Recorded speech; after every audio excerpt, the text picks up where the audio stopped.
से आपका स्वागत करता हूं। अपन ये पार्ट फर्स्ट में भौतिक भूगोल पढ़ रहे थे, पेपर फर्स्ट। उसमें पहली इकाई में अपन ने इम्पोर्टेंट टॉपिक है आपका अल्फ्रेड वेगनर का महाद्वीपीय विस्थापन सिद्धांत या अल्फ्रेड वेगनर का महाद्वीपीय प्रवाह सिद्धांत। इम्पोर्टेंट टॉपिक है, बड़ा क्वेश्चन आ सकता है, कंपटीशन की दृष्टि से भी इम्पोर्टेंट है कि अल्फ्रेड वेगनर का महाद्वीपीय विस्थापन सिद्धांत किसी न किसी रूप में ये क्वेश्चन इसमें पूछे जाते हैं, शॉर्ट नोट में प्रश्न पूछे जाते हैं। तो आज अपन इम्पोर्टेंट टॉपिक है अल्फ्रेड वेगनर का महाद्वीपीय विस्थापन सिद्धांत, ये टॉपिक आज देते हैं। पहली इकाई का तीसरा महत्वपूर्ण टॉपिक है महाद्वीपीय प्रवाह सिद्धांत। अल्फ्रेड वेगनर जर्मनी के एक जलवायुवेता और भूगर्भ शास्त्रवेता थे। क्या थे? अल्फ्रेड वेगनर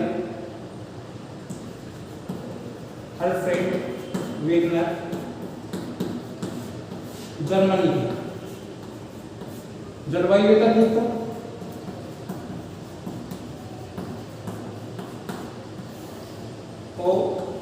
भूशास्त्रवेता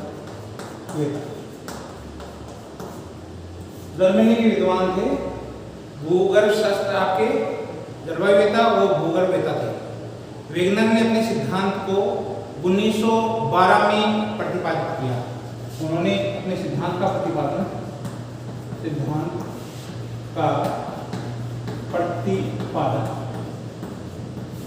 1912 में किया।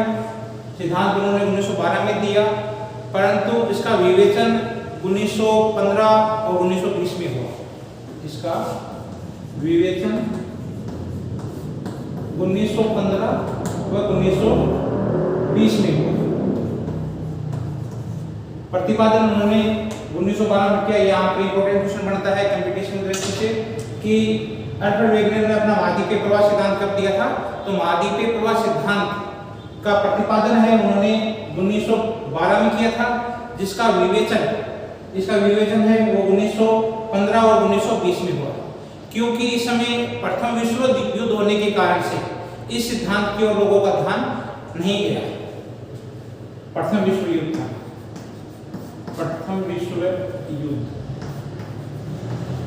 की वजह से लोगों का ध्यान नहीं गया।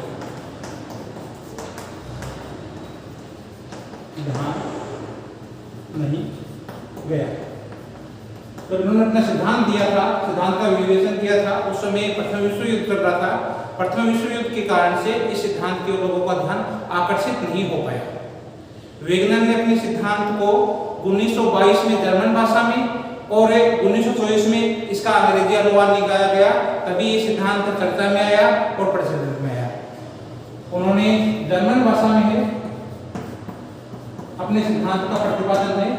सिद्धांत ये 1922 में दिया और इसका अंग्रेजी अनुवाद 1924 में इसका अंग्रेजी अनुवाद किया गया। तब जाके लोगों के सामने आया कि ये सिद्धांत क्या है। ये सिद्धांत तभी से ही प्रचलित हुआ, तभी से ही क्या है कि ये सिद्धांत अधिक चर्चित हुआ। तो एक बार मैं दोबारा बताता हूँ आपको। प्रोफेसर अल्फ्रेड वेगनर थे, ये जर्मनी के एक जलवायुवेता थे। अल्फ्रेड वेगनर, इनका पूरा नाम है वेगनर का Alfred Wegener. Professor Alfred Wegener Germany के एक जलवायुवेता और भूगर्भ शास्त्रवेता थे। वेगनर ने अपने सिद्धांत का प्रतिपादन है ये 1912 में किया, जिसका विवेचन 1915 और 20 में हुआ। क्योंकि इस समय प्रथम विश्व युद्ध के कारण से इस सिद्धांत की ओर लोगों का ध्यान आकर्षित नहीं हो पाया। इस समय प्रथम विश्व युद्ध चल रहा था, इसलिए इस सिद्धांत की ओर लोगों का ध्यान है वो आकर्षित नहीं हो पाया। वेगनर ने अपने सिद्धांत को सन 1922 में जर्मन भाषा में प्रकाशित किया। जर्मन भाषा में प्रकाशित किया, जिसका अंग्रेजी अनुवाद निकाला गया 1924 में, जिसका सन 1924 में अंग्रेजी अनुवाद निकाला गया। तभी से ये सिद्धांत चर्चित और प्रचलित हुआ। तभी से सिद्धांत चर्चित है और प्रचलित हुआ। अब सिद्धांत का उद्देश्य क्या है? सिद्धांत का उद्देश्य, ये सिद्धांत क्यों किया था, किसे ध्यान में आया, किस लिए दिया सिद्धांत? तो मुख्य रूप से जो महासागरीय तली है, ये एक तो क्या था महासागरीय तली और दूसरा है महाद्वीपीय भाग। महाद्वीपीय तली है और महाद्वीपों की स्थिरता,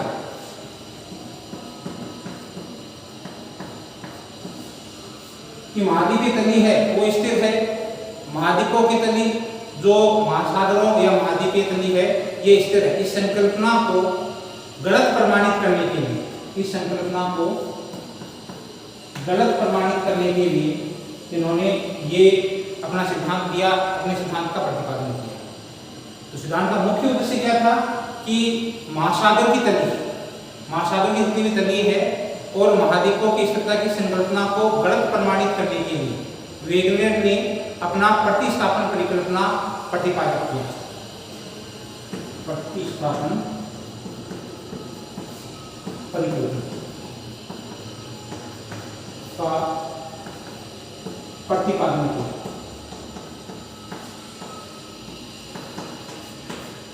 वेगनर का जो सिद्धांत देने का उद्देश्य था कि महासागर की तली और महाद्वीपों की स्थिरता की संकल्पना को, कि महाद्वीप स्थिर है, महासागरीय तली स्थिर है, इस संकल्पना को गलत प्रमाणित करने के लिए वेगनर ने अपना प्रतिस्थापन सिद्धांत है उसका प्रतिपादन किया था, अपनी प्रतिस्थापन परिकल्पना का प्रतिपादन किया था। वेगनर के सामने जो मूल समस्या थी वो थी जलवायु संबंधित परिवर्तन। जलवायु संबंधित परिवर्तन।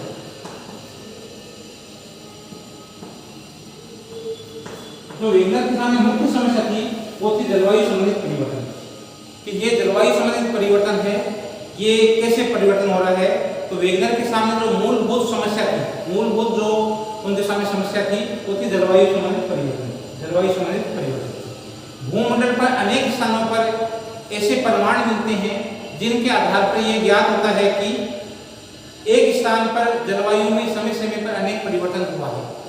उदाहरण के लिए जो अंटार्कटिका महाद्वीप है उसमें कोयले का जमाव का पाया जाना, वहां पर उष्ण आर्द्र जलवायु होने का प्रतीक है।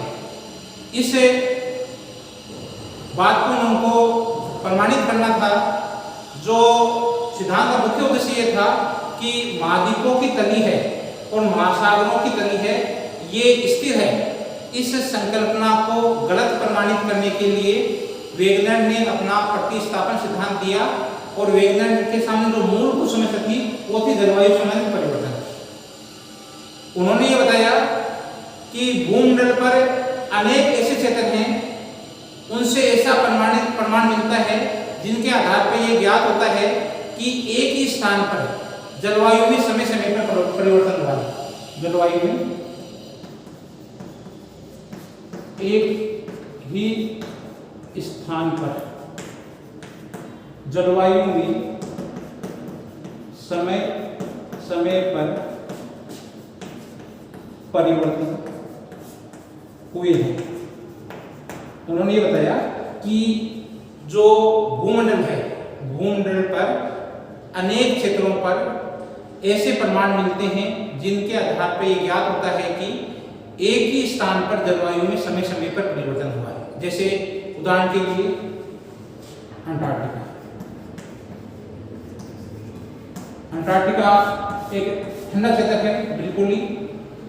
यहाँ पर क्या है कि पूरे वर्ष बर्फ जमी रहती है, बर्फ की चादर है, पूरा पूरा अंटार्कटिका महाद्वीप है। अंटार्कटिका महाद्वीप है ये पूरा पूरा क्या है कि अंटार्कटिका महाद्वीप है ये पूरा पूरा इस वाला क्षेत्र ये पूरी पूरी बर्फ से ढका रहता है और यहाँ पर चारों बर्फ ही बर्फ है वर्तमान समय में। तो अंटार्कटिका महाद्वीप में कोयले का जमाव का पाया जाना ये निश्चित करता है कि पहले यहाँ पे क्या थी उष्ण आर्द्र जलवायु, तभी वहाँ पर क्या है कोयला वन हुए होंगे और वनों के दबने से वहाँ पर कोयला मिलता है। तो उदाहरण के लिए अंटार्कटिका महाद्वीप में कोयले का जमाव का पाया जाना वहाँ पर उष्ण आर्द्र जलवायु होने का प्रतीक है। और उष्ण आर्द्र जलवायु होगी तो वहाँ पेड़ पौधे अधिक होंगे और पेड़ पौधे जब किसी भी भूस्खलन के कारण से या किसी भी कारण से भू हलचल के कारण से उनमें क्या है कि दब गए नीचे, और दबने के कारण से पेड़ पौधे दब गए तो वे कोयले के रूप में परिवर्तित हो गए। तो वहां पर पहले क्या उष्ण आर्द्र जलवायु रही होगी। ऐसे अनेक प्रमाण मिलते हैं जिनके आधार पर अपने कह सकते हैं कि जो अंटार्कटिका महाद्वीप है वहां पर कोयले का जमाव ये पाया जाता है, तो इससे ये सिद्ध होता है कि वहां उष्ण आर्द्र जलवायु थी। इससे अब ये परिवर्तन है, ये परिवर्तन दो रूपों में मुख्य रूप से स्पष्ट किए जा सकते हैं, दो रूपों में देखे जा सकते हैं। पहला क्या है, यदि स्थल भाग है वह स्थिर रहे हों, यदि स्थल भाग है वो अपनी जगह पर स्थिर रहे हों, जलवायु कटिबंध में क्रमशः स्थानांतरण हुआ होगा, जिसके कारण से कभी शीत, कभी उष्ण शुष्क, कभी उष्ण आर्द्र जलवायु का आगमन हुआ होगा, परंतु ऐसे स्थानांतरण के प्रत्यक्ष प्रमाण नहीं मिलते हैं। प्रत्यक्ष प्रमाण का अभाव। पहली बात है कि ये अब जो परिवर्तन है, ये जलवायु में परिवर्तन है, ये मुख्य रूप से दो रूपों में देखने को मिलता है, दो रूपों में देखने से स्पष्ट होता है। यदि स्थल भाग है वो एक जगह पर स्थिर है, उसमें किसी प्रकार का कोई परिवर्तन नहीं हुआ है, तो जलवायु कटिबंधों में क्रमशः परिवर्तन हुआ होगा। यदि स्थल भाग है वो एक ही जगह पर स्थिर है, तो जलवायु कटिबंध में क्रमशः परिवर्तन हुआ होगा, जिसके कारण से कभी वहां पर शीत, कभी उष्ण, कभी शुष्क और कभी उष्ण आर्द्र जलवायु का आगमन हुआ होगा, परंतु ऐसे स्थानांतरण के जो प्रत्यक्ष प्रमाण है वो नहीं मिलते।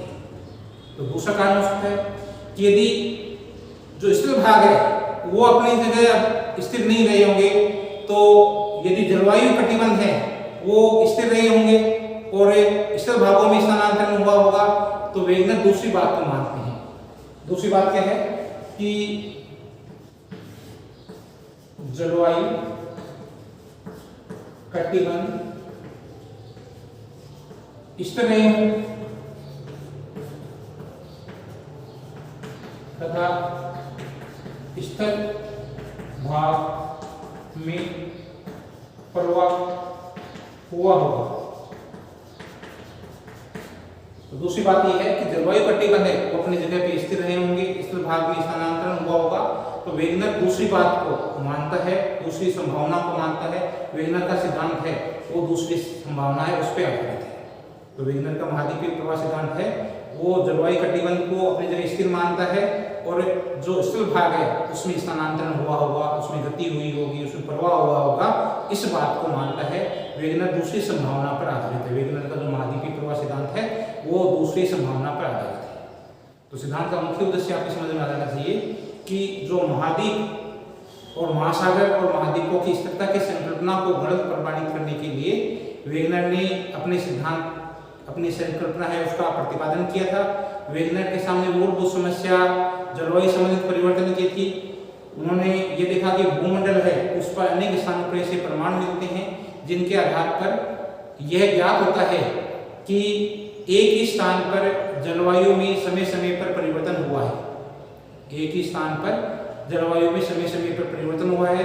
उदाहरण के लिए जो अंटार्कटिका महाद्वीप है में कोयला पाया जाना या कोयले का जमाव पाया जाना, यह बात सिद्ध करते हैं कि वहां पर उष्ण आर्द्र जलवायु होने का प्रतीक है, कि वहां पर उष्ण आर्द्र जलवायु रही होगी, पेड़ पौधे अधिक रहे होंगे, उनके दबने से ही कोयला बना है। तो वहां की जलवायु है, वर्तमान समय वहां ठंड है, शीत जलवायु है वहां पर, लेकिन किसी समय वहां पर उष्ण आर्द्र जलवायु नहीं होगी, जिसके कारण से पेड़ पौधे अधिक होंगे और वहां कोयले का जमाव पाया जाता है। इन परिवर्तनों को दो रूपों में स्पष्ट किया जा सकता है, दो रूपों में देखा जा सकता है कि यदि स्थल भाग है वो एक जगह पर स्थिर रहे हैं तो जलवायु कटिबंध में क्रमशः परिवर्तन हुआ होगा। जो स्थल भाग है वो अपनी जगह स्थिर है, और जलवायु कटिबंध में क्रमशः परिवर्तन हुआ होगा, जिसके कारण से कभी शीत, कभी उष्ण, कभी उष्ण आर्द्र, कभी शुष्क जलवायु का आगमन हुआ होगा, परंतु ऐसे स्थानांतरण के प्रत्यक्ष प्रमाण नहीं मिलते हैं।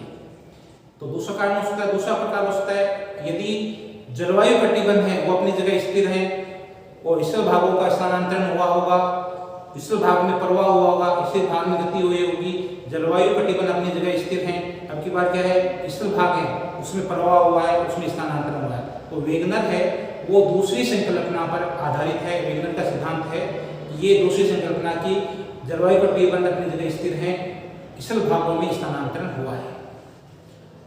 सिद्धांत का प्रधान रूप, सिद्धांत का प्रधान रूप इंपॉर्टेंट चीज है, यहां से होता है, इसमें कई सारे प्रश्न भी पूछे जाते हैं। तो वेगनर ने क्या किया, जो महाद्वीप हैं, ये महाद्वीप पहले एक जगह इकट्ठा था, इसके लिए प्रमाण प्रस्तुत किए। तो सिद्धांत का प्रधान रूप में अपन क्या पढ़ेंगे कि वेगनर क्या पॉइंट देता है। तो उसमें पहला पॉइंट ये था कि वेगनर ने अपने पूर्व जितने भी जलवायु शास्त्र थे, पूर्व वनस्पति शास्त्र, भूगर्भ शास्त्र, भूशास्त्र के प्रमाणों के आधार पर यह प्रमाणित किया कि कार्बोनिफेरस युग में स्थल भाग, जितने भी समस्त स्थल भाग था, वो एक जगह एक स्थल के रूप में, एक भाग के रूप में संलग्न था। इस स्थल खंड का नामकरण पेंजिया किया है। वेगनर ने इसका नाम पेंजिया किया है। तो ये प्रधान रूप में पहली बात उन्होंने बताई कि जो वेगनर था, वेगनर ने अपने पूर्व जलवायु शास्त्र, पूर्व वनस्पति शास्त्र, भूगर्भ शास्त्र, भूशास्त्र के प्रमाणों के आधार, सबके प्रमाण जो पूर्व जलवायुवेता है, पूर्व वनस्पति शास्त्र है, भूशास्त्र है, भूगर्भ शास्त्र है, इनके प्रमाणों के आधार पर यह माना कि एक युग था कार्बोनिफेरस युग।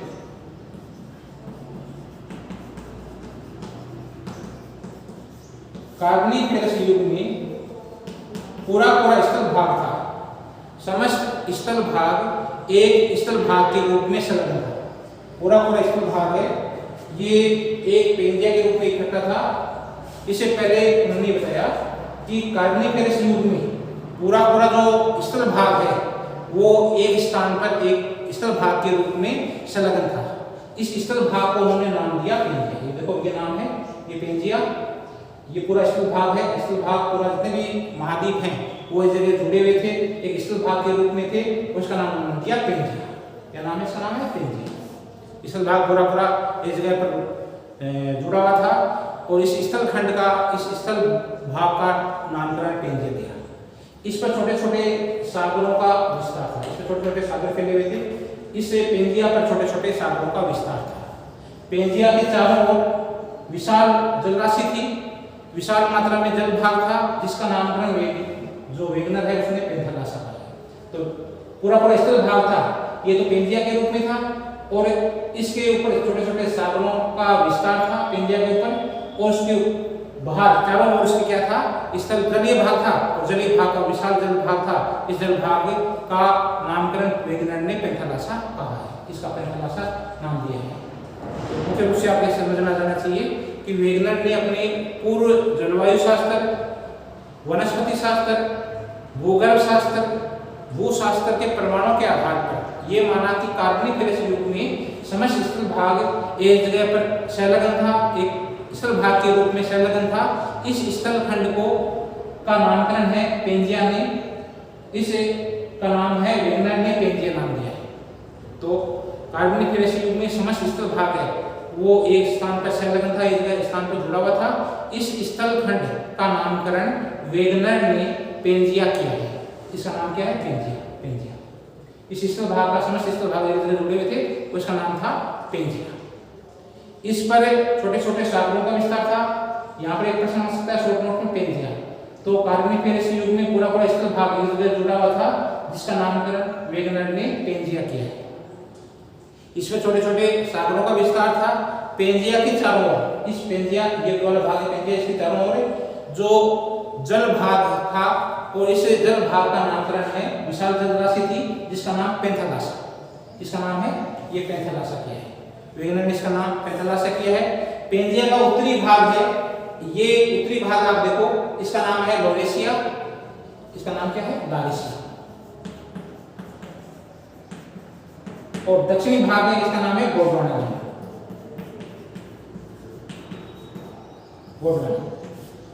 उत्तरी भाग है पेंजिया का। पेंजिया का जो उत्तरी भाग था उसका नाम है लारेशिया। लारेशिया में क्या था? उत्तरी अमेरिका, यूरोप, एशिया, यूरेशिया। इसमें उसके उत्तरी भाग में सम्मिलित थे। जो पेंजिया है, इस पेंजिया का जो उत्तरी भाग है ये लारेशिया कहलाता है। इस लारेशिया में मुख्य रूप से उत्तरी अमेरिका, यूरेशिया, जिसमें यूरोप और एशिया ये भाग सम्मिलित था। उत्तरी अमेरिका, यूरोप और एशिया ये लॉरेशिया में सम्मिलित थे। जो नीचे वाला भाग था, दक्षिणी भाग था, जिसका नाम था गोंडवाना या गोंडवाना। इस गोंडवाना में दक्षिणी अमेरिका, अफ्रीका, प्रायद्वीपीय भाग, मेडागास्कर, ऑस्ट्रेलिया और अंटार्कटिका मुख्य रूप से जो पेंजिया है, इस पेंजिया के दो भाग थे। उत्तरी भाग बाद में विभाजन हो गया, पेंजिया का विभाजन हो गया था, तो पेंजिया का विभाजन होने जाने के कारण से इसके दो भाग हो गए। उत्तर वाला भाग है ये लॉरेशिया कहलाया और लॉरेशिया में मुख्य रूप से उत्तरी अमेरिका, यूरोप और एशिया, उत्तरी अमेरिका, यूरोप और एशिया ये वाला भाग है ये लॉरेशिया कहलाया, उत्तर वाला भाग। और जो नीचे वाला भाग आपका है, जो दक्षिण का भाग है, दक्षिणी भाग है, वो गोंडवाना लैंड कहलाया। ये गोंडवाना लैंड है, गोंडवाना लैंड कहलाया। इसमें मुख्य रूप से दक्षिणी अमेरिका, अफ्रीका, प्रायद्वीपीय भाग, मेडागास्कर, ऑस्ट्रेलिया और अंटार्कटिका के भाग को सम्मिलित किया जाता है, प्रदर्शित किया जाता है। तो पेंजिया है ये दो भागों में टूट गया। आगे बताऊंगा कौन से बल के कारण से ये भाग दो भागों में टूटा। अभी इतना ही याद रखो अभी कि पेंजिया, इस पेंजिया के दो भाग हो गए। एक भाग लॉरेशिया कहलाया और दूसरा भाग आपका गोंडवाना लैंड कहलाया। एक भाग है आपका लॉरेशिया जिसमें उत्तरी अमेरिका, यूरेशिया है और दूसरा भाग है ये गोंडवाना लैंड है। इस गोंडवाना लैंड में दक्षिणी अमेरिका, अफ्रीका, प्रायद्वीपीय भाग, मेडागास्कर, ऑस्ट्रेलिया और आपका जो अंटार्कटिका महाद्वीप है इसको सम्मिलित करते हैं, प्रदर्शित करते हैं। पहली बार समझ में आया कि कार्बोनिफेरस युग में समस्त स्थल भाग था वो एक जगह जुड़ा हुआ था, उसका नाम लेनन ने पेंजिया किया। इस पेंजिया में छोटे छोटे सागरों का विस्तार था। इस पेंजिया के चारों ओर विशाल मात्रा में जल भाग था जिसका नाम पेंथालासा था। इस प्रकार से ये पेंजिया है, ये स्थल भाग से एक जगह जुड़े हुए थे तो उसका नाम है पेंजिया। तो उसके चारों ओर पेंथालासा महासागर था। पेंजिया में छोटे छोटे सागरों का विस्तार था। बाद में विभिन्न बल के कारण से ये पेंजिया दो भागों में टूट गया। दो बल लगे थे जिसके कारण से ये दो भागों में टूट गया। और इस बल के कारण से क्या हुआ कि ऊपर वाला भाग आपका है, जो उत्तरी भाग है वो लॉरेशिया कहलाया। लॉरेशिया में उत्तरी अमेरिका, यूरेशिया सम्मिलित है।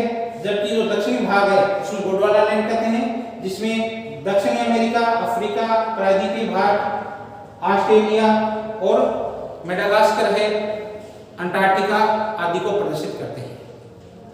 दूसरा पॉइंट इसमें जो सिद्धांत का प्रधान रूप है उसमें दूसरी बात उन्होंने बताई कि जो ये पेंजिया था इसमें मुख्य रूप से तीन परतें पाई जाती है। पेंजिया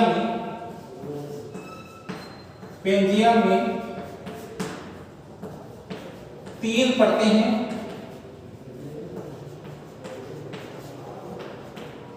सबसे ऊपर वाले भाग में सियाल, मध्यवर्ती भाग में सीमा और नीचे नीचे आपके केंद्रीय भाग है वहां नीचे। तो मुख्य रूप से जो पेंजिया है इस पेंजिया में तीन परतें थी। ऊपरी परत आपकी सियाल कहलाई, सियाल के नीचे सीमा, मध्यवर्ती भाग में और केंद्रीय भाग में नीफे। तो ये पेंजिया है ये मुख्य रूप से तीन परतों से बनकर मिलकर बना था। ऊपरी परत सियाल, मध्यवर्ती भाग सीमा और केंद्रीय भाग नीफे का बना हुआ था। सियाल है ये महाद्वीपीय भाग है, ये बिना किसी रुकावट के सीमा पर तैर रहा था। तो ये जितने भी महाद्वीपीय भाग है ये सियाल के बने हुए हैं और बिना किसी रुकावट के सीमा पर तैर रहे थे, नीचे वाली परत पर तैर रहे थे। जो महाद्वीपीय भाग है सियाल है या महाद्वीपीय भाग है बिना किसी रुकावट के ये सीमा पर तैर रहा था। बाद में इसमें संशोधन भी किया गया था सिद्धांत में कि सीमा का घनत्व अधिक है तो सियाल उस पर कैसे तैर सकती है। लेकिन अभी इतना ही अपन को याद रखना है कि पेंजिया है इसकी तीन परतें थी, सियाल, सीमा और नीफे। सियाल वाला भाग है ऊपरी भाग है, सीमा मध्यवर्ती भाग है, केंद्रीय भाग नीफे का बना हुआ है। तो सियाल ऊपर वाली परत है, महाद्वीपीय भाग जितने भी वो सियाल के बने हुए हैं और बिना किसी रुकावट के सीमा पर तैर रहे थे। तीसरी बात उन्होंने बताई कि जो कार्बोनिफेरस युग था जिसमें पूरा पेंजिया इकट्ठा था उस समय दक्षिणी ध्रुव जो अफ्रीका के वर्तमान नेटाल डरबन के पास में केंद्रित था, अर्थात पेंजिया के लगभग मध्य में था। कार्बोनिफेरस युग में, इस कार्बोनिफेरस युग में जो आपका दक्षिण ध्रुव था, कार्बोनिफेरस युग में जो मुख्य रूप से आपका ये दक्षिण अफ्रीका है, इस दक्षिण अफ्रीका में नेटाल है, यहाँ पर इस स्थान का नाम है नेटाल, डरबन, यहाँ पर दक्षिण ध्रुव है। कार्बोनिफेरस युग में जो कार्बोनिफेरस युग है, कार्बोनिफेरस युग में दक्षिणी ध्रुव अफ्रीका महाद्वीप के जो डरबन है, नेटाल है, अर्थात पेंजिया के मध्य में भाग में दक्षिण ध्रुव स्थित था। कार्बोनिफेरस युग में दक्षिणी ध्रुव जो वर्तमान में नेटाल डरबन दक्षिण अफ्रीका वाला स्थान है, वहां अर्थात पेंजिया के मध्य में दक्षिण ध्रुव का वर्तमान में क्या है, बिल्कुल दक्षिण में है। लेकिन कार्बोनिफेरस युग में ये अफ्रीका के जो आपके महाद्वीपीय भाग है, अफ्रीका है, अफ्रीका में डरबन स्थान है, नेटाल है, नेटाल डरबन यहाँ पर है अफ्रीका में, इस स्थान पर अर्थात पेंजिया के लगभग मध्य में है। तब कार्बोनिफेरस युग में जो दक्षिण ध्रुव था वो पेंजिया के लगभग मध्य में था, अफ्रीका के डरबन नेटाल स्थान पे था। आगे चलकर पेंजिया का विभाजन हो गया और स्थल भाग है वे एक दूसरे से अलग हो गए। परिणाम स्वरूप जो जितने भी महाद्वीप और महासागर का वर्तमान रूप प्राप्त हुआ है वो इसी कारण से हुआ कि बाद में क्या हुआ कि इसे जो लोरेंसिया है, गोंडवाना लैंड है, इसमें आगे चलकर दोबारा से विभाजन हो गया और विभाजन होने के कारण से अलग अलग बल काम किए, दो प्रकार के बल काम किए, जिससे स्थल भाग हैं वो एक दूसरे से अलग हो गए और जो वर्तमान रूप को महाद्वीपों का और महासागरों का प्राप्त होता है वो मुख्य रूप से देखने को मिलता है। तो इस प्रकार से सिद्धांत के पक्ष में अपन चार बात रखते हैं कि वेगनर ने अपने पूर्व जलवायुवेता, भूगर्भवेता, भूगर्भ शास्त्र और कार्बोनिफेरस युग में ये माना कि इनके परमाणुओं को इकट्ठा किया। वेगनर ने पूर्व जो जलवायुवेता है, वनस्पति शास्त्र है, भूगर्भ शास्त्र है, इनके परमाणुओं को एकत्रित करके ये माना कि कार्बोनिफेरस युग में समस्त स्थल भाग है वो एक जगह जुड़ा हुआ था स्थल भाग के रूप में, जिसका नाम पेंजिया दिया। इस पेंजिया में छोटे छोटे सागरों का विस्तार था और पेंजिया के चारों ओर मुख्य रूप से जो जल भाग था उसका नाम पेंथालासा था। उत्तरी भाग लॉरेशिया कहलाया, जिसमें उत्तरी अमेरिका, यूरेशिया, दक्षिणी भाग है उसमें मुख्य रूप से आपका गोंडवाना लैंड कहलाया। इसके दक्षिणी अमेरिका है, अफ्रीका है, प्रायद्वीपीय भारत है, ऑस्ट्रेलिया है, अंटार्कटिका है। इन दोनों के बीच में लॉरेशिया और गोंडवाना लैंड के बीच में 33 महासागर है। इनका विभाजन हो गया। विभाजन होने के कारण से लॉरेशिया और जो गोंडवाना लैंड है इसके बीच में एक सागर की उत्पत्ति हुई जिसका नाम है 33 महासागर। 33 महासागर। इसके बाद में पेंजिया में मुख्य रूप से 3 परतें पाई जाती है। सियाल सीमा में सियाल महाद्वीपीय भाग बिना किसी रुकावट के सीमा पर तैर रहा है। कार्बोनिफेरस युग में दक्षिण ध्रुव है वो वर्तमान में नेटाल पेंजिया के लगभग मध्य में था। आगे चलकर पेंजिया का विभाजन हो गया और वर्तमान जो स्वरूप है महाद्वीपों का और महासागरों का वो प्राप्त हुआ।